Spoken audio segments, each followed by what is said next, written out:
Ora, muito boa tarde. Sejam muito bem-vindos ao Mundo das Mulheres. Hoje o Mundo das Mulheres dedica-se a falar deste mundo de empreendedorismo, mas vamos de facto, como dizia há pouco, dedicar-nos a falar de empreendedorismo para os mais jovens. Costuma-se dizer que o empreendedor não se nasce, constrói-se. É um pouco nesse seguimento também que a Junior Achievement realiza determinados projetos, Ana. É isso mesmo. A Junior Achievement é uma organização sem fins lucrativos, que é congénere portuguesa de uma organização internacional chamada Junior Achievement, que promove o espírito empreendedor nos jovens, desde crianças mesmo, desde os 6 anos de idade até aos universitários. E falo com a ajuda de empresas, de voluntários, que dão o seu contributo indo até às salas de aulas e tentando transmitir essa energia que é preciso ter para ser empreendedor. E aqui empreendedor não é só construir a sua própria empresa, é mesmo trabalhar para os outros, ter um espírito de iniciativa, de resolução de problemas, de trabalho em equipa e até mesmo de liderança. Ora, muito bem, Paulo, na sua experiência, ser empreendedor é uma questão de atitude principalmente? A Joana pôs muito bem. Primeiro, é muito importante que as pessoas pensam que ser empreendedor é ser dono da empresa. Não tem nada a ver com isto. Ser empreendedor é ter iniciativa. Dentro de uma empresa, o diretor de um departamento, se for empreendedor, o departamento tem muito sucesso. Se não for empreendedor, é uma desgraça. E é saber reconhecer uma boa ideia e utilizá-la? Claro. É isso e muito mais. Claro. Muito mais. Mas é preciso muita energia. É preciso algumas coisas que as pessoas têm medo. É preciso energia, é preciso saber correr riscos e não ter medo de perder. Não ter medo de perder. Perder faz parte da vida. Nenhum empreendedor ganhou tudo o que fez. Nenhum. É impossível. Se alguém disser isso, está a mentir. Claro. Portanto, existem 10 projetos. O importante é que no fim, quando nós fazemos o somatório das perdas e dos ganhos, seja positivo. Não é? Isso é que é importante, mas há sempre projetos que se perdem e outros projetos que se ganham. É essa a filosofia também que sempre o acompanhou. De facto, no seu sucesso de trabalho, realmente nacional e internacionalmente, foi também essa forma de estar e viver também consigo e com a sua equipa que fez com que profissionalmente as coisas também resultassem tão bem? Para ter sucesso é preciso trabalhar muito. É preciso ter muito mais energia do que uma pessoa normal. Não é só ter ideias ótimas, não é? É que realmente tem que se trabalhar muito, muito acima da média. Esta coisa das 9 às 5 da tarde, isso é ridículo. Não existe. Isso é ridículo, ninguém vai longe com isso. Das 9 às 5 da tarde é para o balque dos trabalhadores, ou seja, para a grande maioria dos trabalhadores que trabalham num regime, num regime diferente. mas não empreendedores. Portanto, são máquinas humanas que das 9 às 5, pico o ponto. Faz falta numa empresa, essas pessoas fazem falta, assim como fazem falta os computadores. Claro. Mas uma empresa tem que ter sempre uma percentagem de empreendedores dentro da empresa. São essas pessoas que têm as ideias, que seguem as ideias, que lutam. Não é? Esses são os empreendedores, são os verdadeiros empreendedores. Concordam comigo que uma empresa assim tem mesmo que ter também pessoas com a chamada ambição? Estaremos a falar de ambição, será fundamental. Uma ambição, naturalmente, calculada. Claro, e uma ambição acho que é muito importante.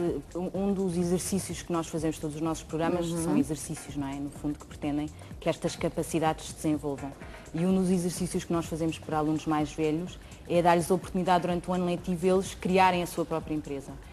E é óbvio que aquilo que dizia, não só a ambição, mas eles perceberem que através desta experiência, que podem falhar, ali estão protegidos, é a escola, e isto é um aspecto muito importante, esta questão de estarem preparados para perder e que nem sempre as coisas correm bem. Estarem preparados para isso, mas nós falávamos também de ambição, e nada melhor do que de facto temos aqui uma futura atriz connosco, Inês César, que tudo vai correr bem também para a tua carreira. Porque é preciso ambição. É preciso ambição e sobretudo também muito trabalho. Tiveste a oportunidade de te inscrever, já vamos falar disso, Joana, com todo o pormenor, neste projeto, o Braço Direito, um projeto que dá a oportunidade dos jovens viverem um dia completamente diferente. Tiveste essa oportunidade e tiveste com Rita Ferro Rodrigues, um grande beijinho para ela se nos estiver a ver. Tiveste a oportunidade de ver os bastidores. Exatamente. Como é que foi para ti essa experiência também? Foi, digamos que, um choque primeiro, porque eu cheguei lá, aquilo parecia um mundo completamente oposto do que a gente vê na televisão. Claro. Aquilo é totalmente pequeno. Só que muita da gente fica reticente quando vê aquilo. Intimidade. Afinal não é isto que eu quero. E depois daquele dia eu disse, afinal é mesmo isto que eu quero. porque aquilo ainda puxou mais a ambição, lutar por aquilo. Basicamente, é sentir que é mesmo aquilo que nós queremos. É muito importante isso, não é? A Joana, isto é o mais importante, de facto, para quem nos está a ver, ainda não conhece estes projetos das mais tenras idades, até por volta dos 17 e não só. Este projeto, o que é que possibilita? Possibilita que os alunos tenham um contacto com o mundo real, é isso que nós dizemos, ou seja, nós trazemos um mundo, no caso concreto do braço direito, até um bocadinho ao contrário, nós tiramos os alunos da escola e colocamos no ambiente profissional. Exatamente, dizemos um dia no teu futuro, para eles poderem ver o que é um dia normal de trabalho. O que nós pedimos mesmo às pessoas é, obviamente, também para quem recebe estes jovens, tente ter um dia um bocadinho, não um dia sentado à secretária, não é? Queremos que as pessoas vejam o que é um dia de trabalho minimamente dinâmico, mas que vejam desde o que é escrever um e-mail, fazer reuniões com clientes. Nós tivemos a acompanhar o Dr. Paulo Malo alunos que participaram em cirurgias e viram como é que elas eram feitas e, portanto, a ideia é mesmo que seja muito real. Mas todos os outros programas é ao contrário, são as pessoas, são os voluntários que vão até à sala de aula e fazem programas que são feitos e estão customizados para Portugal, mas são igual nos Estados Unidos, no Brasil, na Noruega, em todos os continentes, e que depois vão acrescentar a sua experiência e, portanto, vão acrescentar mais relevância aos conteúdos e vão tentando passar a importância da tal iniciativa, do espírito empreendedor, e de todas estas coisas que nós estamos aspectos, passar essa mensagem. Paulo, tenho mesmo que lhe perguntar, acha que faltam jovens empreendedores em Portugal? Reconheceu esse espírito nos jovens que teve consigo, que acompanhou, que viveram essas experiências consigo? Reconheceu-se, vê-se neles, com as curiosidades que eles tinham? Acha que estamos no bom caminho? Claro, mas veja que geneticamente existe uma percentagem da população que poderá ser empreendedora. Isso poderá ser uma pessoa mais extrovertida, que teve a sorte de viver numa família de empreendedores, o pai já tinha uma loja. Passagem de valores, com certeza. Fundamental. Isso é importante. Portanto, isso é uma percentagem da população. 10 milhões de habitantes, nós vimos que 10% poderão ser empresários, estamos a falar de 1 milhão. Se nós fizermos nos Estados Unidos, 300 milhões, estamos a falar de 30 milhões. Portanto, as diferenças de país mudam, consoante logo uma percentagem. Depois, para além disso, existe a cultura. Existe a cultura. E a cultura aí é que varia entre, por exemplo, 10% e 20%. Um país pode ter 20% e o outro 10% por causa da cultura. Portanto, as duas coisas têm que somar. E há culturas de países que são economias de mercado. Eu vou dar um exemplo drástico. Sim. Você não espera que em Cuba haja empresários. Claro. Não é? Espera-se nos Estados Unidos. Isto porquê? Porque o governo que está instalado é um governo que não promove a iniciativa privada. Aliás, você tem que trabalhar para o Estado. Então, pode até haver empresários, mas não tem forma também de conseguir desenvolver. Os poucos que possam existir estão castrados, não podem fazer nada. Esbarrados, sim. E isto acontece muito. Nós até abrimos uma clínica agora na Polónia, na Alemanha, nos países de leste. Nota-se perfeitamente uma incapacidade de liderança.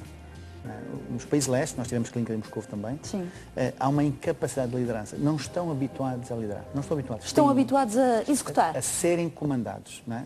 Fazer isto, fazer aquilo. Portanto, não existe uma iniciativa. Não temos iniciativa. Temos pessoas brilhantes, bons diplomas, fizeram os cursos, sejam advogados ou médicos ou economistas, só que falta o sumo, não é? Falta coragem e falta iniciativa. É incapaz. Se a coisa não estiver escrita no livro, na página 32, não é para ser feito. Portanto, mas já está a falar do nosso exemplo em Portugal. Estamos a falar do exemplo Polónia. Do leste. Em Portugal, nós até somos bastante dinâmicos, não é? Inventamos e essas coisas todas, mas Portugal também é pequeno. Portugal é pequeno, portanto, mesmo que tenhamos o mesmo número de percentagem de outros países, não é? Nós somos pequenos e nós não somos propriamente uma economia como o Brasil e como os Estados Unidos, que é uma economia perfeitamente de mercado. Claro. Nós aqui ainda somos controlados muito, eu vejo o peso do Estado na população. Claro. Se você tirar os trabalhadores que trabalham para o Estado, fica com uma margem muito reduzida. É reduzida. quase 50% da população, não é? Portanto, será fundamental, de facto, começar também a educar, digamos assim, aprender a empreender com os mais jovens. Inês, tenho que te perguntar, no teu caso foi por uma curiosidade que tinhas já desde que eras muito pequenina por este universo, seja televisão, seja representação, ou porque tu precisavas desta experiência para decidires para ti? Era fundamental para decidires para ti a tua carreira, o início de um caminho? Este dia ajudou-me, sim, ou seja, foi, digamos que uma rampa de lançamento. Mas eu entrei neste projeto porque a minha turma toda, a minha diretora de turma, na disciplina de formação cívica, se não me engano, era mesmo o projeto de fazermos a carta, para, neste caso o e-mail, para mandarmos, para depois nos inscrevermos. Houve muitos da minha turma que também conseguiram esse ano. Também viveram este dia. Sim. Portanto, faz parte também, lá está, das escolas estarem disponíveis. Vocês estão presentes em 250 ou mais de 250 escolas. É fundamental também, parece-lhe que para si, Jana, em Portugal será fundamental criarmos esta rede de comunicação, de empreendedorismo nos mais jovens? É fundamental. E o que é fundamental, eu acho que as escolas também já perceberam isso, porque, como dizia, ou seja, esta questão da cultura empreendedora tem muito a ver com o meio envolvente. E o meio envolvente ou tem a ver com a família ou com a escola, não é? A escola tem um papel essencial. A escola também está a perceber uma coisa essencial, é que para se criar e para se promover este espírito empreendedor também não pode estar fechada e, portanto, é necessário abrir ao mundo das empresas, ao mundo cá fora. E as escolas são parceiros fantásticos e, portanto, estão sempre disponíveis e quando são estas iniciativas que são muito valiosas para os estudantes, ainda mais. Pois isso é realmente muito importante e fundamental. Paulo, estávamos a falar da questão, já falamos de vários pontos fundamentais também, mas existe a parte do investimento, naturalmente, de capital financeiro, que é sempre necessário para quem quer avançar para um negócio em nome próprio. Falávamos da influência familiar, culturalmente poder influenciar, ou então geneticamente, ou então não, termos alguém que de facto é empreendedor desde que se conhece e que só se conhece dessa forma. Como às vezes se diz, ser patrão de si mesmo, apesar de ser um mito, mas já vamos lá. Relativamente ao capital de investimento, existe em Portugal as possibilidades de quem quer, neste momento, por exemplo, arrancar com uma boa ideia, existe a possibilidade também de empreender. O Paulo, na sua opinião, acredita que é realmente ter esse acreditar ou depois, se calhar acontece com muitos portugueses, não têm a capacidade financeira e, portanto, ficam numa situação durante anos, enfim, de algum comodismo ou de alguma impossibilidade também de avançarem? Bem, isso também é uma boa desculpa para não se fazer nada, não é? Quando se quer qualquer coisa, bate-se à porta de várias pessoas, juntam-se amigos, cada um põe os 10 euros, os 50 euros, os 500 euros, tiver, e faz qualquer coisa. Eu não aceito isso como uma desculpa. Agora, não há dúvida nenhuma que Portugal, e aqui é a Europa em geral, mas Portugal, nós não temos as nossas instituições financeiras não são de arriscar muito. Bem, agora nesta altura ninguém arrisca, então, mas mesmo antes, não são de arriscar muito. As instituições financeiras de arriscar são instituições de private equity, são business angels, que só começou a aparecer agora em Portugal. Os bancos não foram feitos para arriscar. Os bancos foram feitos para guardar o dinheiro, dar uma coisinha. Portanto, não são instituições que não foram desenhadas para arriscar em projetos. Não, acreditar em sonhos. Acreditam em números. Não, o banco empresta-lhe 500 euros se você depositar 1000, praticamente. Não é? Então, uma casa, não é? Uma casa, se você vai pedir 1 milhão de euros, tem que dar pelo menos 1.300.000 ou 1.400.000 em garantias. E no tempo que perde com os papéis, que já vai perdendo a vontade também de Pois, isto está um bocadinho melhor, mas de qualquer das maneiras, em Portugal não existe uma cultura de ver um projeto, qualquer projeto tem uma visão um bocadinho mais visionária. Aqui em Portugal a probabilidade de sucesso é muito pouca. Existem poucas pessoas que são capazes de abraçar esse projeto e ter disponibilidade para ter economicamente ajudar esse projeto.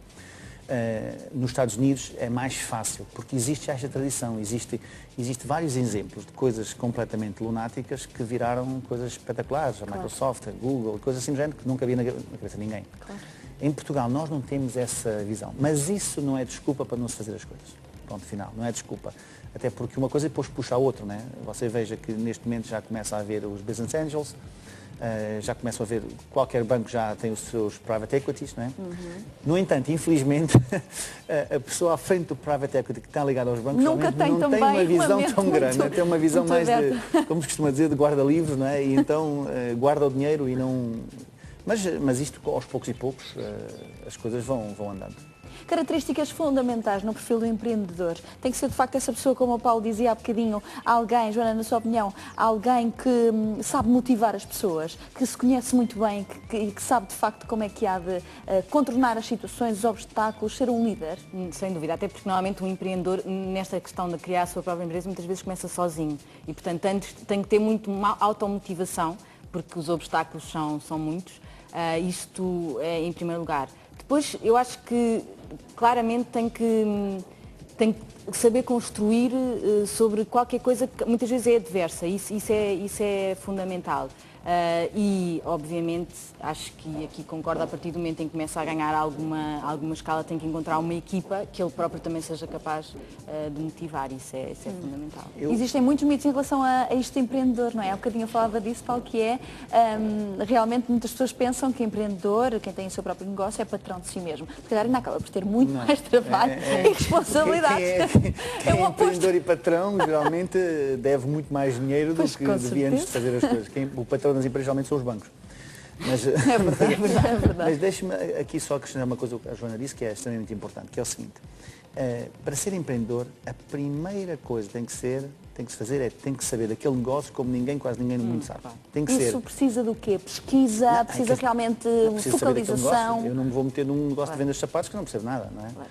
Mas na minha área eu percebo muito isto. Portanto, eu estou perfeitamente à vontade dentro do meu negócio. Então não tenho medo, porque o medo advém, só tem medo quem não conhece, é a falta de conhecimento. Claro. Não é? Se eu lhe der um corredor escuro e disser, olha, corra para este corredor, você não, mas se eu acender a luz, você vai. Portanto, se nós conhecermos bem o nosso negócio, nós não temos medo e acreditamos naquilo e então avançamos. Número 1. O número 2, é preciso ter uma energia, uma força de vontade muito acima da média. E depois, número 3, como a Joana disse, numa segunda fase, porque geralmente começa-se com pouco, claro. Numa segunda fase é preciso ser um líder, é preciso juntar as pessoas à volta para todos verem para o mesmo projeto, para não dissipar, ser um líder, focalizar e motivar as pessoas à volta para darem o seu melhor. Essas 3 coisas são essenciais. Isso é fundamental, que é aquele chamado líder discreto, não é? Aquele que não marca, que faz de uma organização. Inês, aprendeste coisas importantes nesta tua experiência que viveste nesse dia. Recomendavas para outros jovens também que estão a ver? Porque é uma experiência muito gira, porque nós podemos ter a oportunidade única, porque não é todos os dias que isto acontece, de passarmos um dia com uma pessoa que faz aquilo que nós queremos ser, ou que queremos executar daqui a uns anos. E foi uma experiência muito gira, porque eu cheguei ao ponto de ir assistir às reuniões da Rita, claro. de ir ver mesmo qual era a esquematização do programa, como é que eles construíam aquilo, as discussões entre eles. Claro, e o que é que mais te surpreendeu já agora? O que mais me surpreendeu... que é mais pequeno, já dizias no início, que é pequenino, a correria, claro. Que aquilo, o stress, que aquilo é de está na hora, claro. Despachem-se, mexam-se. E depois quando está a chegar o programa, para tudo. Parece que aquilo para a calmia, não é? A calma. A tranquilidade com que ela fazia aquilo é uma coisa espetacular. Inês, vais ficar connosco também até ao final do programa a assistir. Muito obrigada por teres vindo. És um exemplo, de facto, de como os jovens podem viver um dia diferente. Só para terminar, muito obrigada por terem vindo nesta primeira parte do programa, dedicado ao empreendedorismo mais para os jovens. Que mensagem é que podem passar, de facto, para jovens que nos estejam a ver, para realmente empreenderem, digamos assim? Do meu ponto de vista, tem que se formar muito bem em qualquer que seja a área. Portanto, a educação é essencial. Tem que fazer os seus estudos, tem que acabar os seus estudos, sejam eles do que for. Isso é número 1. E a partir daí tem que trabalhar muito. São 2 coisas muito simples. Dedicação e saber muito bem daquilo que Educação, ou seja, knowledge, know-how, tem que saber aquilo que querem fazer, tem que saber como se fosse um número 1 no mundo. Tem que ser o número 1. E depois tem que ter muita força de vontade, energia e acabar nos seus domingos, não é? Lá está. Muito obrigada. Foi um prazer recebê-los. Da conversa sobre empreendedorismo passamos agora para a rubrica que também se dirige para a personalidade e sua compreensão. Falamos de